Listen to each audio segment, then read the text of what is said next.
Hello students, बहुत बहुत स्वागत है आपका Lalan top SSC railway channel पर। मैं हूं मनोज पटेल और आज का जो टॉपिक रहेगा वो केमिस्ट्री में रहने वाला है, जिसका नाम रहेगा अम्ल क्षार। अम्ल क्षार से 2 से 3 क्वेश्चन पर्टिकुलर साइंस में पूछे जाते हैं। अगर आपने शुरुआत से लेके अंत तक अगर वीडियो को देख लिया तो आपके जो क्वेश्चन बनने वाले हैं अम्ल क्षार से कहीं नहीं गए। तो उम्मीद करता हूं सारी चीज़ें क्लियर करवा दूंगा आपको। चलो तो शुरुआत करें कि अम्ल क्षार में क्या क्या चीज़ें होती हैं। तो सबसे पहले आपको पढ़ना रहेगा कि रासायनिक यौगिक की बात करें तो रासायनिक यौगिक गुणधर्म के आधार पर 3 भागों में बांटा गया है रासायनिक यौगिक को, जिसको हम लोगों ने पहले अम्ल नाम दिया, दूसरा जो नाम दिया क्षार दिया, क्षारक दिया, जिसका तीसरा नाम दिया लवण दिया। अम्ल को बोलेंगे एसिड, क्षारक बोलेंगे बेस और लवण को बोलेंगे सॉल्ट। तो हम आज के वीडियो में पर्टिकुलर पढ़ने वाले हैं अम्ल और क्षारक पढ़ने वाले हैं। चलो अब इसके बाद में यहाँ पर पहली बात तो ये कि कुछ चीज़ें आपको थोड़ी थोड़ी याद होगी जो बचपन से हम पढ़ते आ रहे हैं। अम्ल स्वाद में खट्टे होते हैं, क्षार स्वाद में कड़वे होते हैं। उसके बाद में जो चीज़ें हैं जो डिटेल वाली है, रासायनिक गुणधर्म वाली है, वो मैं करवाता हूँ आपको। तो पहला जो लाइन लिखा हुआ है कि अम्ल लेटिन शब्द एसिड, जिसका अर्थ क्या है, इसका अर्थ होता है खट्टा। तो अर्थात वे पदार्थ जो स्वाद में खट्टे होते हैं अम्ल कहलाते हैं। तो ये वाली पॉइंट हम लोगों ने पढ़ लिया। अगला वाला पॉइंट, अम्ल में एक या एक से अधिक विस्थापनशील हाइड्रोजन होते हैं। तो ये वाला पॉइंट नोट करना कि एक से अधिक क्या रहेगा, विस्थापनशील हाइड्रोजन रहेगा, जिससे अम्ल को जल में डालने पर हाइड्रोजन आयन मुक्त हो जाता है।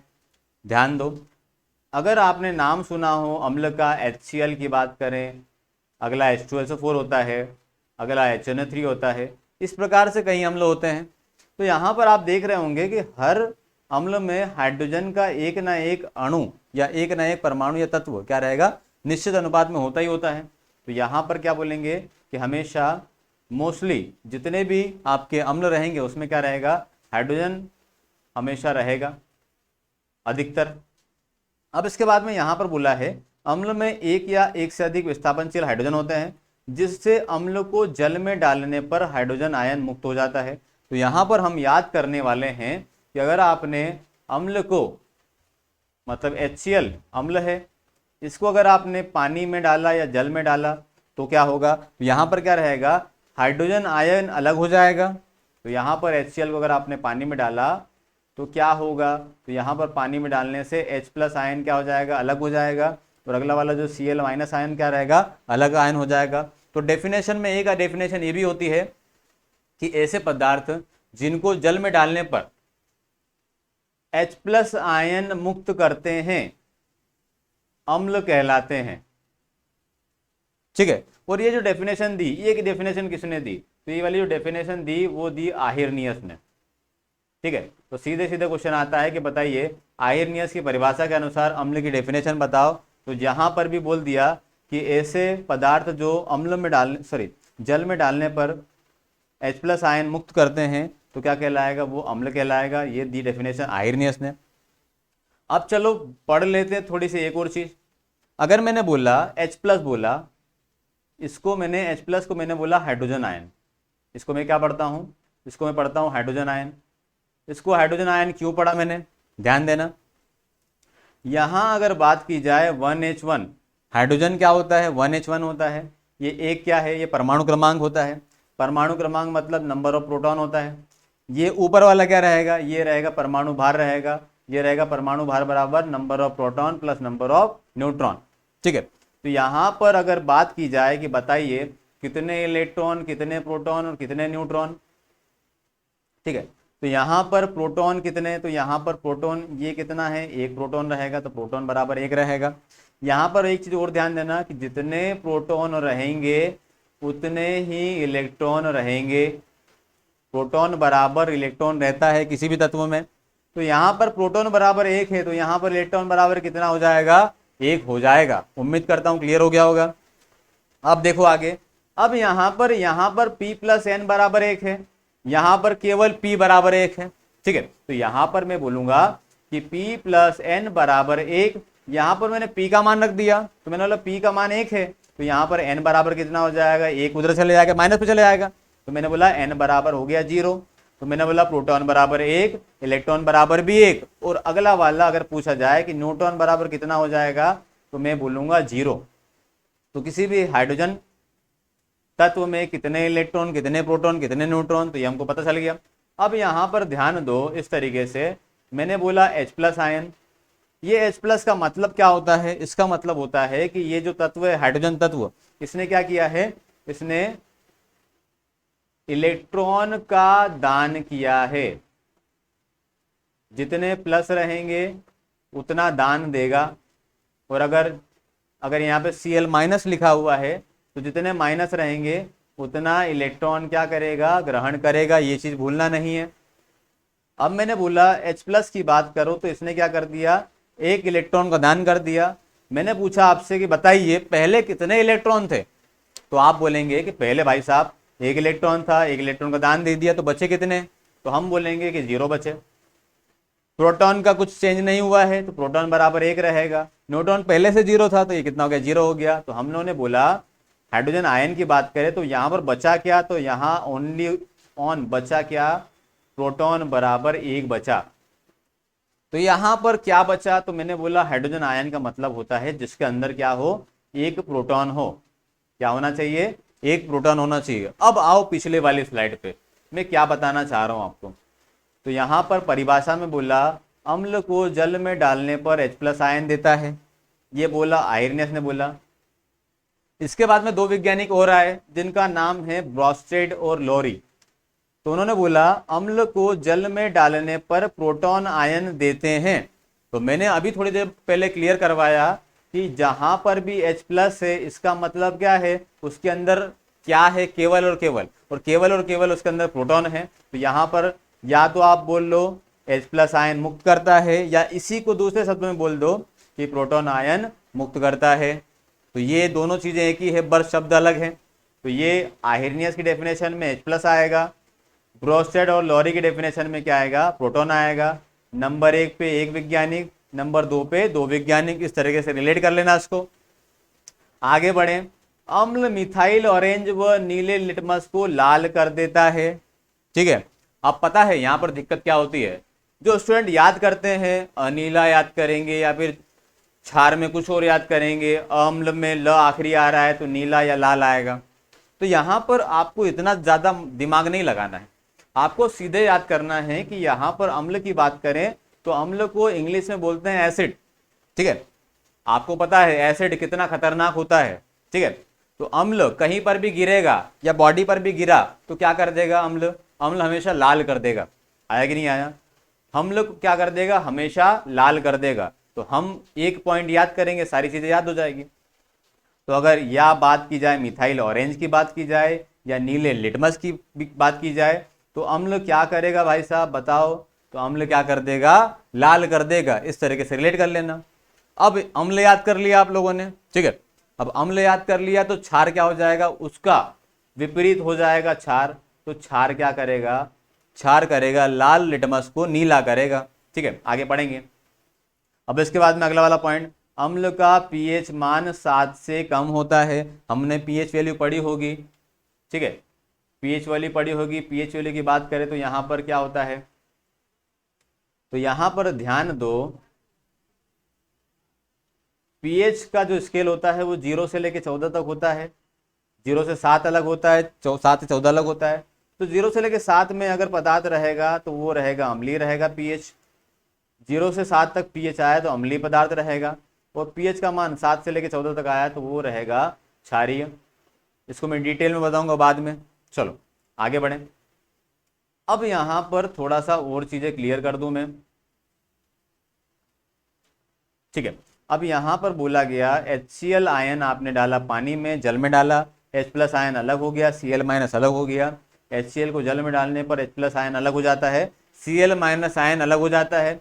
अब ध्यान दो कि जो H+ आयन है ये बहुत ही ज्यादा क्रियाशील है। क्या रहेगा, बहुत ही ज्यादा क्रियाशील रहेगा, वो किसी से भी क्रिया कर लेगा। तो यहां पर ध्यान देना कि H+ आयन, ये जो पानी है H2O रहेगा, उससे क्या कर लेगा, क्रिया कर लेगा। तो यहां पर H+ आयन किससे क्रिया कर रहा है, H2O से क्रिया कर रहा है। और आखिरी में क्या देगा, तो यहां पर H3O+ आयन देगा। जिसे बोलते हैं हाइड्रोनियम आयन। जैसे क्या बोलेंगे, हाइड्रोनियम आयन। क्वेश्चन आया था पिछली बार एनटीपीसी में कि बताइए हाइड्रोजन आयन अगर पानी के साथ में क्रिया करेगा तो क्या देगा, तो यहां पर रहेगा हाइड्रोनियम आयन, या फिर बोलेंगे H3O+ आयन देगा। चलो उम्मीद करता हूं क्लियर हो गया होगा। आगे बढ़ें। आगे डेफिनेशन, चलो डेफिनेशन के पहले यहां पर दिख रहा है ये नीले लिटमस को क्या कर रहा है, लाल कर रहा है अम्ल, और ये जो क्षार क्या करेगा, क्षार करेगा लाल को क्या करेगा, नीला करेगा। ठीक है। हाँ, अब यहाँ पर एनटीपीसी में जो क्वेश्चन पूछे जा रहे हैं वो कथन और निष्कर्ष से, ग्रुप डी में भी जो क्वेश्चन पूछे जा रहे हैं वो कथन और निष्कर्ष से पूछे जा रहे हैं। तो ये वाला जो पॉइंट है इससे क्वेश्चन पूछने की संभावना बेहद मतलब ज़्यादा है। तो यहाँ पर रिलेट करो, जैसे कि यहाँ पर फोटो में दिख रहा है ये राइट निशान लगा हुआ है, ये रॉन्ग निशान लगा हुआ है।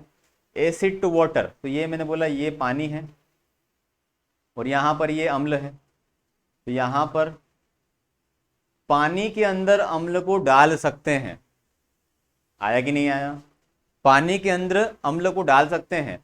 ये गलत क्या बोला है, ये अगर मैंने बोला अम्ल है और ये अगर रहा पानी रहा, तो अम्ल के अंदर पानी नहीं डालना। अब चलो रिलेट करते हैं उसको। यहां पर याद करना, किसी सांद्र अम्ल विलयन को तनु करने के लिए उसमें पानी को नहीं मिलाया जाता। तो रिलेट करना कि सांद्र अम्ल है, विलयन है, मतलब अम्ल का सांद्र विलयन रहेगा, तो उसको अगर आपको तनु करना है तो आपको ऊपर से पानी नहीं डालना है। आया कि नहीं आया, ऊपर से पानी डाल के उसको तनु नहीं करना है। आप क्या करेंगे, आप पहले लेंगे पानी, पानी के अंदर आप धीरे धीरे धीरे अम्ल डालेंगे और धीरे धीरे उसको हिलाएंगे। अब देखो क्या लिखा हुआ है, तो किसी सांद्र अम्ल विलयन को तनु करने के लिए उसमें पानी को नहीं मिलाया जाता, बल्कि अम्ल को धीरे धीरे पानी में मिलाया जाता है। पानी के अंदर अम्ल डालेंगे और पात्र को धीरे धीरे हिलाया जाता है, क्योंकि क्या रहेगा, अम्ल बहुत ज्यादा क्रियाशील रहेगा, पानी से क्रिया करेगा। जब जल में अम्ल मिलाते हैं तो ऊष्मा उत्पन्न होती है। अब जल की अधिक विशिष्ट ऊष्मा अधिक मात्रा में होने के कारण अवशोषित कर ली जाती है। अब यहाँ पर क्या रहेगा, पानी की मात्रा ज़्यादा रहेगी, पानी की मात्रा ज़्यादा है, साथ में पानी की विशिष्ट ऊष्मा की बात करें तो वो भी क्या रहेगा, स्पेसिफिक हीट, वो भी क्या रहेगा, ज़्यादा रहेगा। तो वो क्या कर लेगा, ऊष्मा को क्या कर लेगा, सोख लेगा। लेकिन परंतु जब अम्ल को जल में मिलाया जाता है तो उसमें आसानी से ऊर्जा अवशोषित नहीं हो पाती या ऊष्मा अवशोषित नहीं हो पाती। वह मिलाए गए जल की कुछ मात्रा आसानी से भाप में बनकर विस्फोट का रूप धारण कर लेती है। तो हमको कभी भी किसी विलयन को, सांद्र विलयन को तनु करना है तो आप क्या करेंगे, पानी लेंगे, पानी के अंदर आप क्या करेंगे, अम्ल को डालेंगे तो वो तनु होगा। चलो आगे बढ़ें। अब डेफिनेशन आया क्षारक की, बेस की। तो क्षारक क्या होता है, तो क्षारक को सीधे रिलेट करना नहाने की साबुन से। नहाने की साबुन अगर रिलेट कर लिया तो आप पूरा याद कर लोगे। तो ऐसे यौगिक, ऐसे कार्बनिक यौगिक जो चिकने होते हैं, फिसलन वाले होते हैं, स्वाद में कड़वे होते हैं और कसेले होते हैं, तो क्या रहेगा, ये कहलाएगा आपका क्षारक। अब इसके बाद में और क्या पॉइंट है, अगला पॉइंट देखो, जल में डालने पर या जाने पर OH- आयन देते हैं। तो हम लोगों ने पहले अम्ल में याद किया था H+ आयन देता है, लेकिन यहां पर क्या हो गया, यहां पर क्या करेगा, OH- आयन देगा। अगला वाला पॉइंट, प्रोटॉन आयन ग्रहण करते हैं। तो वहां पर मैंने बताया कि प्रोटॉन आयन क्या करेगा, दान देगा या छोड़ेगा। यहां पर क्या करेगा, प्रोटॉन आयन क्या करेगा, ग्रहण करेगा। तो यहां पर OH- वाली आ जाएगी, और प्रोटॉन क्या करेगा, प्रोटॉन करेगा, ग्रहण करेगा। अगला वाला, इलेक्ट्रॉन युग्म को दान करेगा। ये वाला पॉइंट बताना मैं भूल गया वहां पे। तो यहां पर रिलेट करो, जब भी अम्ल की बात करेंगे तो लुईस भाई साहब ने एक डेफिनेशन दिया था। उन्होंने बोला था अम्ल वे कार्बनिक यौगिक होते हैं जो क्या करते हैं, इलेक्ट्रॉन युग्म ग्रहण करते हैं। इलेक्ट्रॉन युग्म को क्या करेंगे, ग्रहण करेंगे। लेकिन अगर बात करें कि क्षारक की बात करेंगे तो क्या बोलेंगे, इलेक्ट्रॉन युग्म को क्या करेंगे, दान करेंगे। तो अम्ल करेगा, ग्रहण करेगा, क्षारक क्या करेगा, दान करेगा। ये वाला OH- वाला, प्रोटॉन वाला, मतलब उसमें क्या किया था, दान किया था प्रोटॉन को, यहां पर प्रोटॉन ग्रहण करेगा। अब यहाँ पर बात करें इलेक्ट्रॉन की, अब इसको किस तरीके से रिलेट करेंगे। अब यहाँ पर ध्यान दो, जैसे कि मैंने यहाँ पे लिखा NH3, आपको देखने पे लग नहीं रहा होगा कि ये एक प्रकार का क्षार है, लेकिन हम जानते हैं कि NH3 ये होता है अमोनिया, ये एक प्रकार का क्षार है। तो यहाँ पर तो भाई साहब बोला गया है कि OH माइनस देगा, तो यहाँ पर ना तो O दिख रहा है, S तो है लेकिन O तो नहीं दिख रहा है, तो यहाँ पे OH कैसे देगा। तो यहाँ पर रिलेट करेंगे हम, ध्यान देना, NH3 की बात करें तो यहाँ पर रिलेट करो, नाइट्रोजन की बात करते हैं तो नाइट्रोजन का परमाणु क्रमांक की बात करें तो कितना हो जाएगा। तो नाइट्रोजन का परमाणु क्रमांक hydrogen, helium, lithium, beryllium, boron, carbon, nitrogen. अगर आपको याद नहीं हो तो रिलेट कर लेना। मेरा वाला 7 परमाणु क्रमांक होता है इसका, ठीक है। अब नाइट्रोजन की बात करें तो 7 परमाणु क्रमांक, तो यहाँ पर इसको कक्षाओं में बांटूंगा तो 2 अलग रहेगा और 5 अलग रहेगा। तो नाइट्रोजन की बाहरी कक्षा में कितने इलेक्ट्रॉन हैं, 5 इलेक्ट्रॉन हैं। चलो, तो मैंने बोला नाइट्रोजन की बाहरी कक्षा में 1 इलेक्ट्रॉन, ये 2 इलेक्ट्रॉन, ये 3 इलेक्ट्रॉन और ये वाला 4 इलेक्ट्रॉन, और ये मैंने बोल दिया 5 इलेक्ट्रॉन, ठीक है। अब ध्यान दो, ये जो हाइड्रोजन रहेगा इसकी संयोजकता वैलेंसी 1 होती है, इसकी वैलेंसी नाइट्रोजन की 3 रहेगा। तो ये क्या करेगा, ये हाइड्रोजन वाला क्या करेगा, ये क्या करेगा हाइड्रोजन, ये हाइड्रोजन क्या करेगा, ये पेयर बना लेगा। यहाँ पर ये हाइड्रोजन क्या करेगा, एक पेयर बना लेगा। यहाँ पर भी एक हाइड्रोजन आ जाएगा। तो ये क्या बन गया, ये ओवरऑल के क्या बन गया, ये बन गया NH3 बन गया। इसे बोलेंगे अमोनिया बोलेंगे। लेकिन ध्यान दो कि यहाँ पर एक इलेक्ट्रॉन युग्म पेयर, एक इलेक्ट्रॉन युग्म या इलेक्ट्रॉन पेयर खाली है। तो ये क्या कर सकता है, ध्यान देना, तो अमोनिया क्या करेगा, एक इलेक्ट्रॉन युग्म का, अमोनिया क्या करेगा, एक इलेक्ट्रॉन युग्म का क्या करेगा, दान देगा। और आया कि नहीं आया, ठीक है। तो यहाँ पर डेफिनेशन में ये भी बोल सकते हैं हम कि क्षारक वे पदार्थ होते हैं जो क्या करेंगे, एक इलेक्ट्रॉन युग्म का क्या करेंगे, दान देंगे। और ये डेफिनेशन किसने बोली, ये डेफिनेशन बोली लुईस ने। अब रिलेट कर लो, पहली वाली आयरनियस वाली, H वाली, OH वाली, ठीक है। दूसरी वाली ब्रोंसेट और लोरी वाली, उसमें प्रोटॉन देता था अम्ल में, और क्षार में क्या करेगा, प्रोटॉन क्या करेगा, लेगा। लुईस की बात करें तो लुईस में याद कर लेना कि यहां मैंने बताया है कि ये क्या करेगा, दान कर रहा है, ठीक है। तो ये वाला दान कर रहा है तो वो वाला क्या करेगा, ग्रहण करेगा। उसका भी एक एग्जांपल बता दूंगा मैं आपको। चलो आगे बढ़े। तो ये क्लियर हो गया, क्षारक वाला बेसिक जानकारी क्लियर हो गई होगी। अब यहां पर क्लियर करते हैं अम्लों के प्रकार, कि अम्ल प्रकार कितने होते हैं, अम्लों के प्रकार। तो यहां पर अम्लों के प्रकार की बात करें तो अलग अलग आधार रहता है। तो मैंने बोला स्रोत के आधार पर अलग है अम्ल, ऑक्सीजन और हाइड्रोजन की उपस्थिति के आधार पर अलग अम्ल होता है। अगला वाला हाइड्रोजन आयन त्याग करने की क्षमता के आधार पर मतलब अम्ल का जो प्रकार रहेगा वो अलग रहेगा। डिटेल में देखेंगे, पहले एक बार क्लासिफिकेशन देख लें। तो यहां पर बोला गया स्रोत के आधार पर क्या रहेगा, तो भाई साहब स्रोत के आधार पर रहेगा, एक रहेगा कार्बनिक रहेगा, एक रहेगा अकार्बनिक रहेगा।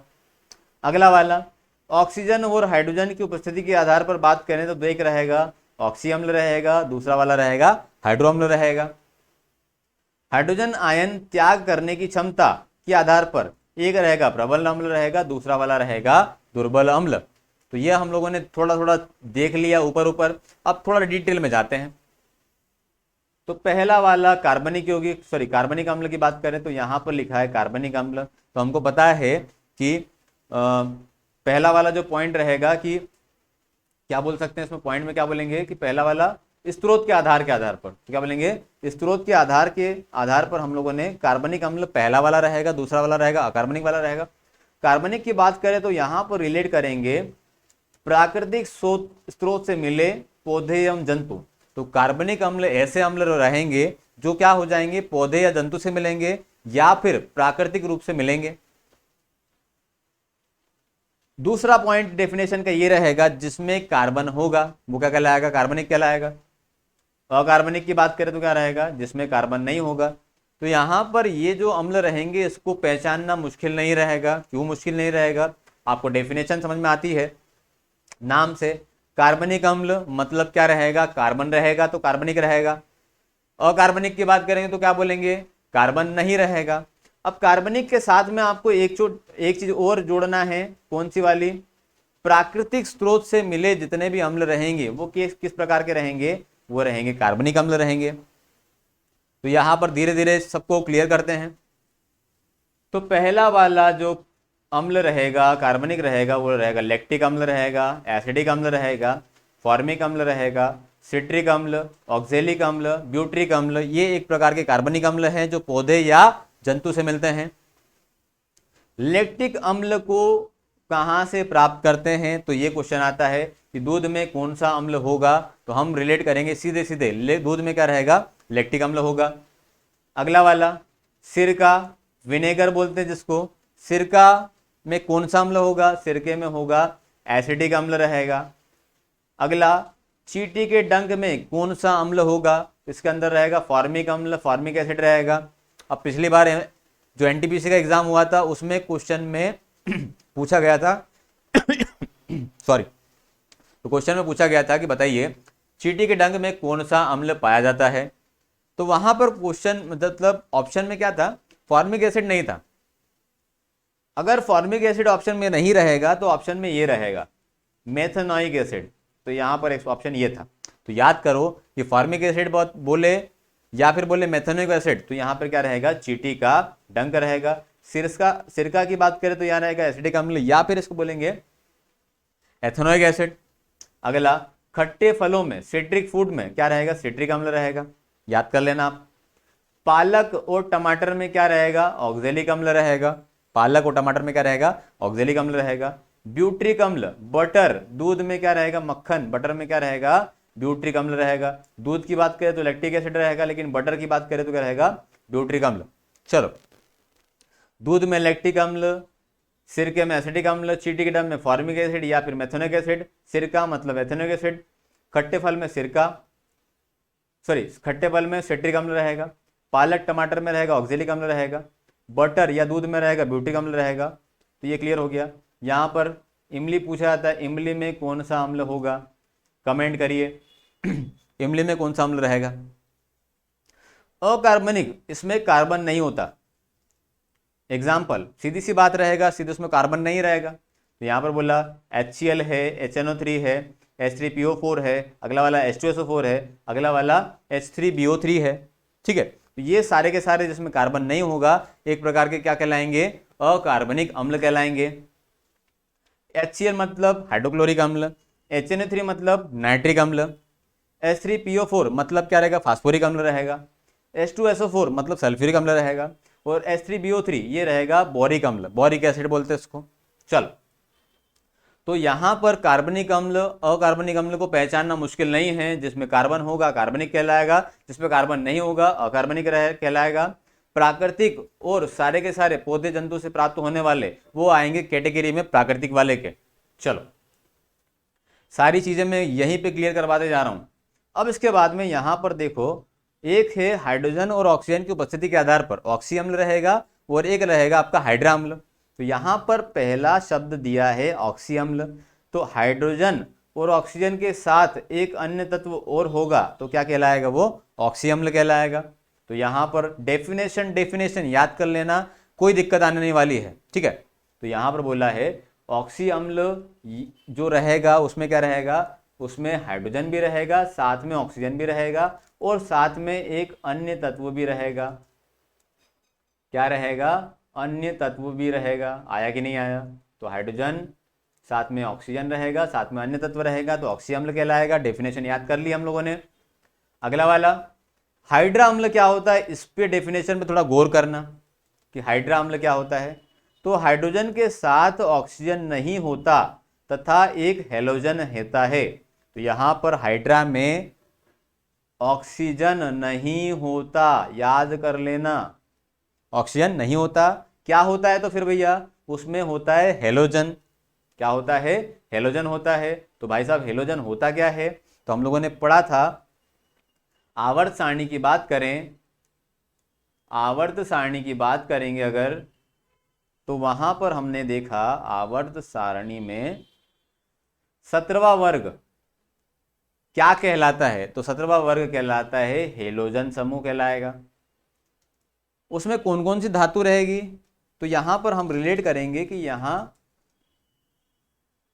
फ्लोरीन, क्लोरीन, ब्रोमीन, आयोडीन, एस्टेटीन, ये सारी की सारी जो एलिमेंट रहेंगे वो क्या कहलाएंगे, वो कहलाएंगे आपका हेलोजन तत्व।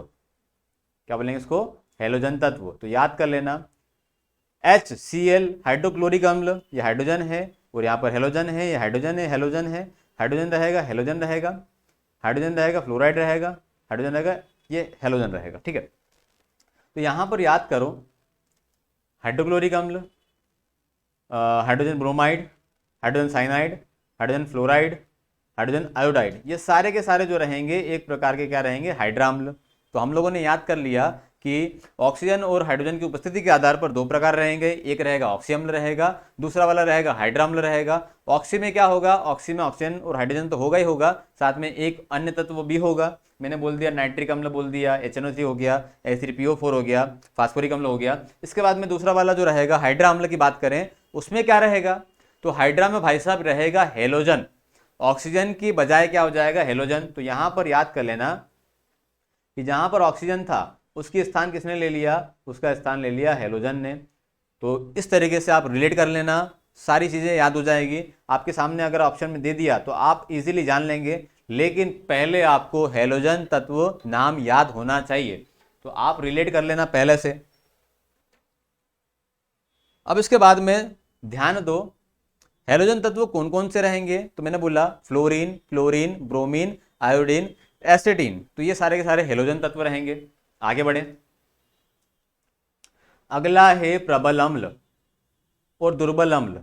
ये स्लाइड जो रहेगी यहाँ, ये वाले वीडियो की सबसे बेहतरीन स्लाइड रहेगी जो हमको याद करना है। चलो आ जाओ, तो यहाँ पर बोला है H+ आयन अधिक त्यागता है जल में। तो यहाँ पर वे अम्ल, हम बोलेंगे वे अम्ल जो जल में डालने पर ज्यादा H+ आयन त्यागेगा वो क्या कहलाएगा, प्रबल अम्ल कहलाएगा।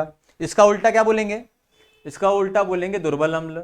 तो वे अम्ल जो पानी में डालने पर कम हाइड्रोजन आयन क्या करेगा, त्याग करेगा, तो वो कहलाएगा आपका दुर्बल अम्ल कहलाएगा। तो यहां पर क्या बोलेंगे, कम मात्रा में त्यागेगा। अब ये तो हमको याद हो गया, इजीली याद हो गया। बस हमको याद क्या करना है, हमको याद करना है एग्जाम्पल। ये एग्जाम्पल पे याद हो गए तो सारी चीजें क्लियर हो जाएगी। तो यहां पर याद करो कि यहां पे लिखा हुआ है HCl हाइड्रोक्लोरिक अम्ल रहेगा, H2SO4 सल्फ्यूरिक अम्ल रहेगा, और HNO3 नाइट्रिक अम्ल। तो यहां पर मैं लिख दूं, ये रहेगा हाइड्रोक्लोरिक अम्ल, हाइड्रोक्लोरिक अम्ल। यहां पर अगर मैं लिख दूं, थोड़ा सा पेन चेंज कर लें आपको दिख जाए, हाइड्रोक्लोरिक अम्ल। H2SO4 क्या होता है, H2SO4 होता है सल्फ्यूरिक अम्ल, सल्फ्यूरिक अम्ल।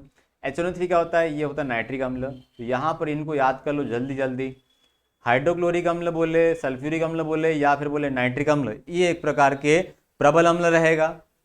इसके अलावा सब दुर्बल अम्ल है। तो हम लोगों ने अगर प्रबल याद कर लिया, दुर्बल याद हो जाएगा। तो मैंने बोला HCl याद हो गया, हाइड्रोक्लोरिक अम्ल याद हो गया, H2SO4 सल्फ्यूरिक अम्ल याद हो गया, फिर अगला वाला जो आपने याद कर लिया HNO3 जिसको बोलेंगे नाइट्रिक अम्ल। ठीक है, तो 3 याद हो गए। अब इसके अलावा सारे के सारे दुर्बल अम्ल रहेंगे। तो यहां पर मैंने बोला एसिटिक अम्ल, फॉर्मिक अम्ल, कार्बोक्सिलिक अम्ल, ये एक प्रकार के क्या रहेंगे, दुर्बल अम्ल रहेगा। अब यहां पर थोड़ा सा और रिलेट कर लो कि ऐसे अम्ल जैसे कि अगर बात करें HCl की बात करें, हाइड्रोक्लोरिक अम्ल की बात करें, बहुत ज़्यादा हानिकारक रहेगा। अगर आपकी बॉडी पे अगर गिर गया, या सल्फ्यूरिक अम्ल आपकी बॉडी पे गिर गया तो आपकी बॉडी को जला देगा वो। ठीक है, तो ये क्या रहेंगे, प्रबल अम्ल रहेंगे। इसके बाद में हम लोगों ने जो याद किया था पौधे और वनस्पति वाला, कि पौधे वनस्पति की बात करेंगे तो क्या बोलेंगे कि पौधे वनस्पति में जो भी रहेगा वो हम खाएंगे। तो ऐसे अम्ल जो हम खाने में यूज करेंगे, वनस्पति में यूज करेंगे, वो क्या रहेंगे, वो रहेंगे दुर्बल अम्ल, वो हमको नुकसान नहीं पहुंचाएंगे। तो यहां पर दिख रहा होगा एसिडिक अम्ल, जिसे हम बोलते हैं सिरका। ठीक है, सिरके का यूज कहां करते हैं, तो भोजन बनाने में सिरके का यूज करते हैं हम, विनेगर का यूज करेंगे हम, आया कि नहीं आया। इसके बाद में फॉर्मिक एसिड, चींटी के डंक में कौन सा होता है, फॉर्मिक एसिड होता है, तो बहुत दुर्बल होता है, चींटी अगर काट लेगी तो दिक्कत नहीं होगी ज्यादा। कार्बोक्सिलिक अम्ल की बात करें तो ये जो सारे अम्ल रहेंगे वो एक प्रकार के क्या रहेंगे, दुर्बल अम्ल रहेंगे। आप एग्जाम्पल अगर ऑप्शन में रहेंगे तो आप इजीली लगा दोगे। आपको प्रबल याद कर लेना है कि HCl रहेगा, H2SO4 रहेगा, नाइट्रिक अम्ल रहेगा, HNO3 रहेगा। ये याद हो गया तो सारी चीज़ें क्लियर हो जाएगी। इसके बाद में अगला वाला, अब हम लोगों ने पर्टिकुलर टाइप अलग पढ़ लिए हैं, आपको याद करने की जरूरत नहीं है। आपने कार्बनिक अकार्बनिक को देख लिया। कार्बनिक में पौधे जंतु वाले रहेंगे, कार्बन रहेगा। अकार्बनिक की बात करेंगे तो क्या रहेगा, उसमें कार्बन नहीं रहेगा। फिर हाइड्रोजन और ऑक्सीजन की उपस्थिति के आधार पर देख लिया। पहला वाला ऑक्सी वाला, जिसमें ऑक्सीजन रहेगा, हाइड्रोजन रहेगा, आया कि नहीं आया, और एक अन्य तत्व और रहेगा। अगला वाला हाइड्रा की बात करें तो मैंने बोला वहां पर ऑक्सीजन की बजाय क्या कर लिया था, हेलोजन ले लिया था। ठीक है, हाइड्रोजन को तो बदल नहीं सकते, तो बदलो किसको, ऑक्सीजन को बदल लोगे। तीसरा अभी थोड़ी देर पहले पढ़ा हम लोगों ने कि प्रबल अम्ल और दुर्बल अम्ल, H+ ज्यादा देगा तो प्रबल कहलाएगा, कम देगा तो दुर्बल कहलाएगा। ज्यादा देने वाले प्रबल अम्ल की बात करें तो एग्जाम्पल कौन सा रहेगा, तो एग्जाम्पल रहेगा पहला वाला रहेगा HCl, दूसरा वाला H2SO4 और तीसरा वाला रहेगा HNO3 मतलब नाइट्रिक अम्ल। और बाकी वाले जो रहेंगे आपके, अगर खाने में जो जितने भी यूज होते हैं वो रहेंगे दुर्बल अम्ल रहेंगे। चलो, उम्मीद करता हूं जितना भी याद करवा दिया होगा वो क्लियर होगा। अब अगला है अम्ल के रासायनिक गुणधर्म। तो यहाँ पर ये वीडियो यहीं तक मैं कंप्लीट करता हूँ। अगला वीडियो देखने के लिए एक दिन का वेट और करना पड़ेगा आपको। अगला वीडियो मैं कल लेके आऊँगा। ये जो डाटा रहेगा एक साथ में लेके आऊँगा तो समझ में नहीं आएगा, तो अगला वीडियो देखने के लिए कल तक आपको वेट करना पड़ेगा। बहुत बहुत धन्यवाद। अगर आपको समझ में आ गया हो तो बहुत अच्छी बात है। अगले वीडियो में इससे ज़्यादा डिटेल मिलने वाली है, क्योंकि एनसीईआरटी के पूरे पूरे ऑब्जेक्टिव लेके आए हूँ यहाँ पे, साथ में क्रियाकलाप जो भी रहेंगे वो सारे लेके आए हुए हैं। ठीक है, चलो तो बहुत बहुत धन्यवाद वीडियो देखने के लिए। लल्लन टॉप, सलाम सभी को, थैंक यू।